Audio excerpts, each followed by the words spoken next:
আপনি কি বলতে পারবেন পাগলা মানুষ আর ভালো মানুষের মধ্যে কী পার্থক্য? সবাই মানুষ, সবাই ভালো মানুষ। একটা কাজ যদি অতিরিক্ত করে, এক কাজ বারবার করে, তাহলেই তাহাকে পাগল বলা হয়। ট্রাম্পকে পাগল বলে প্রায় পৃথিবীর প্রায় সবাই। ইলেকশনে আগের থেকে, পাশ করার আগের থেকে তাকে পাগল, পাগলাটে। আর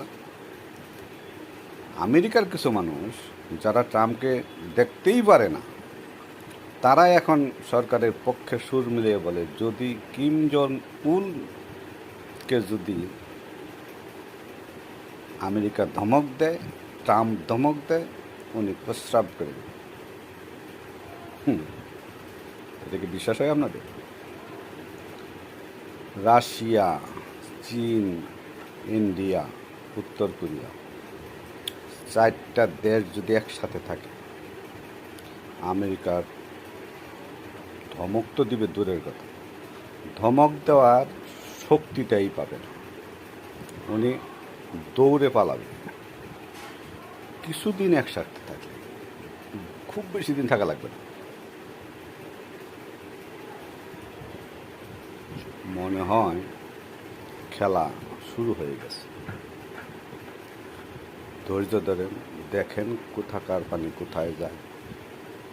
আমেরিকা ফার্স্ট হতে পারে কেন, অথবা আমেরিকা আবার লাস্ট হয়ে যায় কেন? কারণ ধনী মানুষ, ধনী হওয়া খুব কঠিন, কিন্তু গরিব হওয়া খুবই সহজ। মনে রাখবেন, দেনা সবারই আছে। আমেরিকার লোন আছে, সত্যি তো। যদি একবার চার শক্তি এক হয়ে যায়, তাহলে আমেরিকা সিস্টেমই চেঞ্জ হয়ে যেতে পারে। শুধু অপেক্ষা, Putin, Xi Jinping, Modi, Kim Jong Un, মধ্যপ্রাচ্যের দেশগুলা ওনারা অবশ্যই ওনাদের পক্ষে থাকবে, দু একটা ব্যতীত।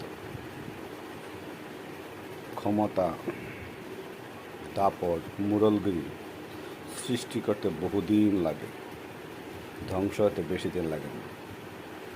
সোভিয়েত ইউনিয়ন তার জ্বলন্ত প্রমাণ।